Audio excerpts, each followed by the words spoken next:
नमस्कार। आज हमारे बीच आचार्य एम.एस. पांडे जी है। हम बात करते हैं आचार्य एम.एस. पांडे जी से। तो आपका बहुत बहुत स्वागत है इस प्रोग्राम में। धन्यवाद धन्यवाद। तो आप अभी शुरू कर सकते हैं दूसरी राशियों का, तो आगे दर्शकों के लिए आप ला सकते हैं। धन्यवाद। अब मैं दूसरी राशि की ओर चलते हैं हम लोग। कर्क राशि। कर्क राशि का मालिक चंद्रमा है, जो काल पुरुष की कुंडली में 4th हाउस को रिप्रेजेंट करता है। 4th हाउस आपका अपना परिवार, आपका घर, आपकी सुख, आपकी शांति, आपकी प्रॉपर्टी, आपके द्वारा बनाई गई प्रॉपर्टी, और उसके साथ साथ व्हीकल, गाड़ी घोड़ा, ये सारी चीजें चंद्रमा पर। चंद्रमा बहुत ही महत्वपूर्ण ग्रह है। अब चंद्रमा, अब कर्क राशि का लॉर्ड कौन सा है, थोड़ा सा नोट डाउन करें, मून है। इसका चंद्रमा जो है मालिक होता है, और इसके गार्ड कौन से, शिव जी। जब भी चंद्रमा आपका खराब फल दे रहा हो तो चंद्रमा, आपने देखा होगा दर्शकों कि शिव जी के मस्तिष्क पे चंद्रमा का निशान रहता है। तो ये शिव जी इनके मेन देवगुरु हैं। अगर कोई खराब फल चंद्रमा से प्राप्त हो रहा तो शिव जी की आराधना करनी है। फेवरेट कलर जो है कि वो बिल्कुल दुधिया होता है, सफेद कलर जो है। Favourite direction east and south, पूर्व और दक्षिण। इस राशि वालों का फेवरेट डायरेक्शन इनके लिए ये होता है। फिर उसके बाद में इसका रत्न कौन सा होता है, मेटल कौन सा होता है, ये चांदी और तांबा, चांदी, सिल्वर और कापर, ये दो चीज जो है इनके धातु होते हैं। चांदी इसकी जो है, और उसका स्टोन कौन सा, मोती, पर्ल है। तो स्टोन अपने से धारण न करें। मैं आज भी आपको रिमाइंड कर रहा हूँ कि आप पहले अपनी कुंडली की विवेचना कराने, फिर वो प्लेसमेंट के हिसाब से तय होगा कि आप कौन सा स्टोन आपको पहनना है। वैसे चंद्रमा का स्टोन मोती होता है, जो है स्टोन मोती होता है। और ये चर राशि, मूवेबल राशि है। राशियों का स्वभाव कई तो, एक होता है स्टेबल फिक्स्ड राशियां, दूसरी मूवेबल होती है, और एक द्वि स्वभाव वाली होती है। एक मूवेबल होती है, एक फिक्स्ड स्वभाव की होती है, एक द्वि स्वभाव की राशि होती है। तो ये जो है चर राशि, मूवेबल स्वभाव की राशि है। तो ये इसके मेन थोड़ी सी ब्रीफ इसका ये रहा। अब रही बात राशि फल की, तो राशि फल में बृहस्पति 10th हाउस में बैठा हुआ। चंद्रमा जिन भी जातकों का कर्क राशि में है, उनका बृहस्पति वर्ष के शुरू से ही उनके 10th भाव में देवगुरु बृहस्पति विराजमान है, जिसका मालिक मेष राशि उनका मालिक है बृहस्पति का। और वहां से वह देवगुरु बृहस्पति 5th दृष्टि से धन भाव को देख रहे हैं, और 4th हाउस, आपके 4th हाउस को देख रहे हैं, धन भाव, 4th हाउस सुख भाव को जो है कि अपनी 7वीं दृष्टि से देख रहे हैं, और 9वीं दृष्टि से आपके 6ठे हाउस को देख रहे हैं, 9वीं 6ठे हाउस को देख रहे हैं। तो बृहस्पति आपके लिए शुरू से ही बहुत अच्छा। अब एक चीज थोड़ा सा ये ध्यान रखिए कि देवगुरु बृहस्पति की प्लेसमेंट 10th हाउस में। 10th हाउस का कोई भी, 10th हाउस का कोई भी फलादेश करने से पहले उस राशि का मालिक के साथ बृहस्पति जी का रिलेशन देखा जाता है कैसा है। तो जब भी शनि देवगुरु बृहस्पति की राशि में हो तो अच्छा फील करता है, लेकिन देवगुरु बृहस्पति शनि की काल पुरुष की कुंडली में मकर राशि बनती है, जिसका मालिक शनि है, और शनि के घर में बृहस्पति अच्छा फील नहीं करते हैं। इसलिए आपको कर्क राशि वालों के लिए 10th हाउस का रिजल्ट मिक्स रहेगा, अच्छा भी हो सकता है और बुरा भी हो सकता है। और उसके साथ उनका फलादेश करने से पहले शनि की भी स्थिति पे गौर करेंगे। शनि कर्क राशि वालों के लिए अष्टम में बैठा हुआ है, जो उसका डिस्पोजिटर है। तो काम धाम तो बृहस्पति अच्छा चलाएंगे।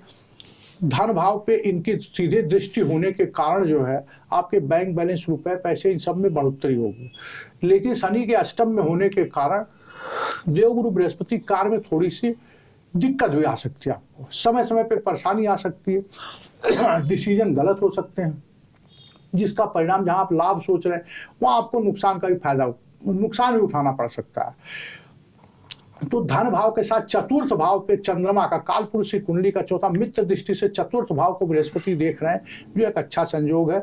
आपका जो है कि घर गाड़ी लेने का कोई प्लानिंग कर रहे हैं, कोई प्रॉपर्टी लेने की प्लानिंग कर रहे हैं, तो आपका इस वर्ष में पूरा होगा। बृहस्पति 4th स्थान को देख रहा है अपनी 7वीं दृष्टि से, और तो आपका ये सब अच्छा। 6वीं हाउस से वह आपके रोग, रिप, ऋण, इन सब हाउस को देख रहा है। गुरु की दृष्टि का मतलब उनकी दृष्टि में अमृत होता है। गुरु की यह दृष्टि अत्यंत ही शुभ है। आपका कोई बीमारी उमारी है तो उसका सलूशन निकलेगा। कोई ऋण चल रहा पहले से तो ऋण की अदायगी होगी, छूमंतर होगा। कोई नए ऋण की तलाश में है, कोई नए ऋण को लेने की बात आप सोच रहे हैं तो आप प्रयास करें, आपको उसमें सफलता मिलेगी। तो देव गुरु का बृहस्पति शुरू से ही आपके लिए अत्यंत ही शुभ है। और उसके साथ साथ शनि अष्टम में होने से बीच बीच में परेशानी, अचानक आपका चलता हुआ काम रुक जाए, बीच में थोड़ी सी परेशानी आ जाए, जब शनि रिट्रोग्रेड होगा उस पीरियड में कोई परेशानी आ जाए, तो इसमें मिक्स रिजल्ट आपको देखने। शुरुआती 3 महीने देवगुरु बृहस्पति का अच्छा रहेगा। राहु बैठा हुआ देवगुरु बृहस्पति की राशि में 9th हाउस में, और कर्क राशि वालों के लिए देवगुरु बृहस्पति जो है वो आपके भाग्य भाव के भी मालिक हैं और रोग भाव के मालिक है। तो भाग्य आपका साथ तो देगा ही, लेकिन थोड़ी सी हर्डिल्स आ सकती है। 6ठे हाउस का मालिक भी बृहस्पति है, तो किसी न किसी काम में शनि, ऊपर से शनि जो है दशम का नेचुरल लॉर्ड जो है वो 8वें में होने से थोड़ी सी बीच बीच में काम में कोई बाधा आ सकती है, रुकावट आ सकती है। और राहु उसके घर में बैठा हो तो बृहस्पति से राहु का संबंध अच्छा नहीं है। धर्म कर्म में थोड़ी आपकी आस्था कम होगी, जो है पूजा पाठ धर्म कर्म में आपका मन नहीं लगेगा। 9वां हाउस किसी भी जातक की कुंडली का 9th हाउस भाग्य हाउस जो है वो मरकज है, कुंडली का केंद्र बिंदु है, धर्म का स्थान है और पूर्वजों का स्थान है, गुरु का स्थान है। तो वहीं पर राहु बैठ जाने से थोड़ी आपका भाग्य में दिक्कत आएगी। हालांकि राहु जिस हाउस में बैठता है उसी हाउस की तरफ फल देता है, उस हाउस के लॉर्ड की तरफ फल देता है। तो राहु तो अपना फल तो गुरु की तरफ उतना खराब नहीं देगा, लेकिन गुरु को असुविधा फील होगी। गुरु अगर 10वें हाउस में बैठा तो उसको थोड़ी सी असुविधा फील होगी, उसके घर में राहु बैठा हुआ है। और गुरु इस समय भरणी नक्षत्र में गोचर कर रहा है। भरणी नक्षत्र का मालिक शुक्र है। भरणी नक्षत्र का मालिक शुक्र है। शुक्र आपकी कुंडली में आपके हॉरोस्कोप में चंद्र से 5म स्थान पे बैठा हुआ है, जो सूर्य का नेचुरल पुरुष काल पुरुष की कुंडली का 5म हाउस सूर्य का है। तो शुक्र की प्लेसमेंट 5म हाउस में उतनी अच्छी नहीं मानी जाती है। इसलिए मैं बता रहा हूं कि गुरु सब अच्छा नहीं करेगा, अच्छे के साथ साथ कुछ खराब फल भी आपको देखने में आएंगे। 5म हाउस में आपका शुक्र बैठा हुआ भरणी नक्षत्र का मालिक है। लेकिन कुल मिलाकर के आपको धन की स्थिति, बैंक बैलेंस, रुपए पैसे, आर्थिक रूप से यह वर्ष आपका बहुत ही उत्तम रहेगा, कहीं कोई दिक्कत नहीं आएगी। अब रही शनि की बात, शनि आपके वर्ष फल में वार्षिक कुंडली में 8म हाउस में बैठा हुआ है, जहां से वह अपनी तीसरी दृष्टि से 10म हाउस को देख रहा है। 10म हाउस का शनि कारक होता है, क्योंकि 10 काल पुरुष की कुंडली का 10म हाउस का मालिक भी शनि होता है। तो शनि बृहस्पति को देख रहा है, इसलिए आपको नए नए अवसर मिलेंगे काम करने के। कोई भी काम आप कर रहे हैं उसमें आप विस्तार कर सकते हैं। पुराने कोई काम आ रहे हैं तो कोई पुराना बिजनेस व्यवसाय आप कर रहे हैं जिसमें लाभ का कोई काम आपका रुका हुआ था, वह चालू होगा और नया नया लाभ प्राप्ति होगी, आपको नए नए अवसर मिलेंगे। शनि की तीसरी दृष्टि से बृहस्पति और शनि का संयोग से जो दृष्टि बनती है उसका परिणाम अच्छा होता है। दूसरी बात कि शनि और गुरु गोचर में कोई एक कॉमन हाउस को जहां दोनों देखें, मैंने इसलिए कहा आपको कि आपके धन, रुपए, पैसे, बैंक बैलेंस की स्थिति मजबूत होगी। इस साल वो क्यों कहा, क्योंकि एक दूसरा हाउस जो था कुटुंब का है, परिवार का है, एक्यूमुलेटेड वेल्थ का है, आपके एफडी का है, जमा राशि का है, उन सब में वृद्धि। इसलिए बता रहा था कि दोनों ग्रह, शनि अष्टम से बैठकर 7वीं दृष्टि से 2nd हाउस को देख रहा है और गुरु 5वीं दृष्टि से 2nd हाउस को देख रहा है, धन भाव को, कुटुंब भाव को। तो वहां पे घटनाएं जरूर घटित हो, कुछ न कुछ आपको लाभ मिलेगा, कुछ न कुछ आपको धन लाभ होगा इस वर्ष में। वर्ष के प्रारंभ से ही आपका समय अच्छा है, 3-4 महीने का समय बहुत अच्छा जाएगा। तो इस वजह से शनि और इनका गोचर अच्छा है। थोड़ा सा राहु 9th हाउस में बैठने की वजह से रुकावटें पैदा करेगा, उसके लिए समय समय पे उपाय करते रहेंगे तो आपके निवारण होगा। दूसरी बात हम विस्तार से ब्रीफ करते हैं इसको, विस्तार के बाद हम ब्रीफ थोड़ा राशिफल की ओर आते हैं। स्वास्थ्य, शनि जो है 8म भाव से होने से कारण कर्क राशि वालों के लिए शनि की ढैया चल रही है। तो शनि की ढैया चलने के कारण कर्क राशि वालों को थोड़ी सी परेशानी रहेगी स्वास्थ्य के संबंध में। कोई पुराना इन्फेक्शन है, जैसे कोविड किसी को हुआ हो पहले का, तो उसको बड़ा सावधानी बरतना है, उसको योगा, खान पान, इन सब में ध्यान रखना जो है। यह द्वितीय, 5म और 10म भाव पर दृष्टि के कारण जो है थोड़ी सी दिक्कत रह सकती है। 5म भाव पेट का होता है, ये तो पेट से संबंधित परेशानी हो सकती है, कब्जियत रह सकती है, कोई पुरानी बीमारी वो उभर सकती है। इसलिए समय समय पर रूटीन चेकअप कराएं, डॉक्टर से सलाह लें, खान पान में लापरवाही न रखें। स्वास्थ्य के संबंध में यह वर्ष मिक्स्ड रिजल्ट देगा। जो है ये आपको, और जब शनि रिट्रोगेट हो जाएगा उस समय थोड़ा सा और कष्ट होगा जो है। शुरुआती दौर में उतनी नहीं, लेकिन बीच में 4-6 महीने के बाद जब वर्ष का बीतेगा उस समय जब ये रिट्रोग्रेड पीरियड में जाएगा शनि, तो उस 15 मार्च से 23 अप्रैल तक शनि पे मंगल का गोचर करेगा। और जब 15 मार्च, आप पीरियड नोट कर लें, 15 मार्च से 23 अप्रैल के बीच जब शनि का गोचर, शनि के ऊपर से मंगल गोचर करे तो समय ज़्यादा खराब होता है। शनि मंगल का गोचर अच्छा नहीं माना जाता, उस बीच में छोटे छोटे प्रॉब्लम बढ़ सकते हैं, आपके बीमारी बढ़ सकती है। इसलिए मैं कह रहा हूँ कि इसमें आपको विशेष ध्यान देने की जरूरत है। अब आई दूसरा पॉइंट आया, आर्थिक दृष्टि से यह साल आपके लिए कैसा रहेगा। आर्थिक दृष्टि के लिए धन भाव में शनि की दृष्टि है, तो जहां पे शनि की दृष्टि खराब होती है, गुरु की दृष्टि में अमृत होता है, लेकिन दोनों की कॉमन दृष्टि जिस भाव पे वो अच्छा हो जाता है। तो धन भाव की स्थिति आपके लिए पूरे वर्ष में अच्छी रहेगी जो है। और गुरु 10वें भाव में आपके पहले से ही विराजमान है, तो काम में थोड़ी सी परेशानी के साथ आप काम पे करने में सफल होंगे। कोई भी हर्डल्स आएंगे, मुश्किल आएगी, परेशानी आएगी, उस पर आप विजय प्राप्त करेंगे। थोड़ी बहुत परेशानी आएगी आपको, लेकिन आप उस पर विजय प्राप्त कर लेंगे। हर आदमी मेहनत तो होगी, लेकिन मेहनत का जो रिजल्ट होगा, आउटकम होगा, वो आपके फेवर में होगा। हर आदमी मेहनत करने के लिए तैयार है, बैठा हुआ, वैसे उसका रिजल्ट उसके फेवर में है। तो इस साल कर्क राशि वालों के लिए आर्थिक स्थिति ठीक रहेगी। पहले से जो काम रुका हुआ था अच्छे होंगे, नए नए काम के अवसर प्राप्त होंगे। कोई व्यापार आपका बढ़ाने की सोच रहे हैं तो आपका व्यापार बढ़ेगा। पहले से चला आ रहा व्यापार है, उसमें धन लाभ के अवसर क्रिएट होंगे। तो आर्थिक दृष्टिकोण से भी यह स्थिति अच्छी बन रही है इस साल जो है। फिर अप्रैल से जून में और अच्छा समय, रिकवरी का समय। जो कुछ भी थोड़ा आपका लॉस हुआ है, थोड़ा बहुत आपको अनफेवरेबल रिजल्ट प्राप्त हुए हैं, वो अप्रैल से जून के बीच में स्थिति और सुधर जाएगी जो है। अंतिम तिमाही आपकी बहुत अच्छी जाएगी, सुंदर।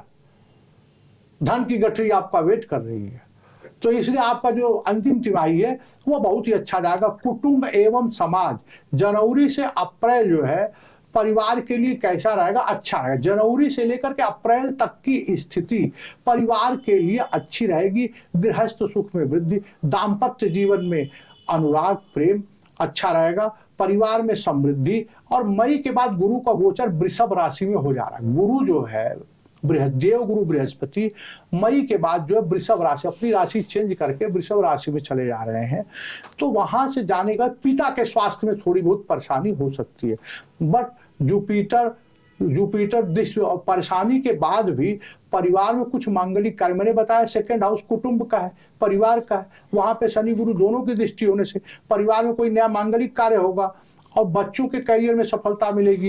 प्रणय जीवन ठीक रहेंगे, थोड़ा तनाव के बाद सब कुछ ठीक ठाक रहेगा। अप्रैल मई में गुरु के गोचर परिवर्तन से समय ठीक होगा। अप्रैल मई तक का समय, अप्रैल मई से मई का समय तक ठीक है। थोड़ी बहुत बीच में 2-3 महीने की परेशानी है, बाद में आपका ठीक हो जाएगा। शिक्षा, कैरियर, पुत्र का सब अच्छा रहेगा। समाज में आपका मान सम्मान प्रतिष्ठा बढ़ेगी। एजुकेशन, कैरियर, वर्ष की शुरुआत तो खराब होगी कैरियर और ईयर के रिलेशन में। कोई आदमी जॉब में है उसको थोड़ी सी हर्डल्स होगी, लेकिन आफ्टर मई सब ठीक हो जाएगा। जॉब में है, किसी कोई जॉब ढूंढ रहा है तो मई के बाद उसको जॉब मिल सकती है। कोई पहले से जॉब में है उसको जॉब में प्रमोशन मिल सकती है। तो इस तरह से जॉब, कैरियर, व्यवसाय, यह सारा कुछ अच्छा रहेगा। कैरियर जो चंद्रमा है, चंद्रमा जिनकी राशि चंद्रमा होती, मून कर्क राशि होती है, उसका मालिक चंद्रमा है। चंद्रमा इमोशन को बताता है, चंद्रमा मन को बताता है।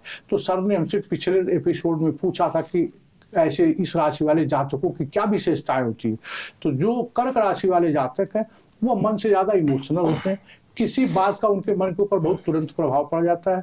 अच्छे समय में उनके ऊपर थोड़ी सी परेशानी आए तो विचलित हो जाते हैं। परेशानी के समय वो अपना आपा धैर्य खो देते हैं।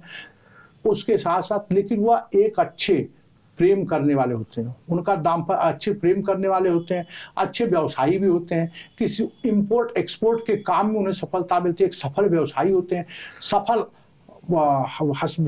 हस्बैंड भी होते हैं अपनी पत्नी के लिए, एक अच्छे मित्र भी होते हैं।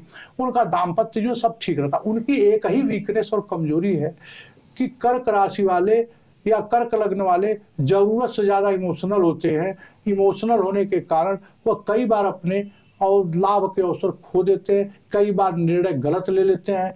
फाइनेंशियल स्ट्रेस के समय उनके निर्णय गलत होने से, सूझबूझ गलत होने से बुरे लोगों की संगति पकड़ सकते हैं। तो कर्क फिर भी कुल मिलाकर ओवरऑल कर्क राशि वालों का चंद्रमा ठीक है, उसका कुंडली में हॉरोस्कोप में अगर चंद्रमा बढ़िया जगह प्लेसमेंट है तो कर्क राशि वाले सफल, धनवान, अच्छे मित्र, अच्छे पति सब साबित होते हैं। अच्छा आचार्य जी, आपको बहुत बहुत धन्यवाद। वो आपको हमारे प्रोग्राम में आते हुए और यहाँ पे दर्शकों को हमारे सबको हर राशि के बारे में विस्तार से बताते हुए, और मुझे भी खुशी हो रही है कि एटलीस्ट जो दर्शक हमारा देख रहे हैं वो भी कोई ना कहीं ना किसी तरीके से इसके लाभ उठाएंगे और वो आगे आने वाली जो टाइम है उसको उसी हिसाब से थोड़ा सा सतर्कता के साथ वो बिताएंगे। बहुत बहुत धन्यवाद। धन्यवाद।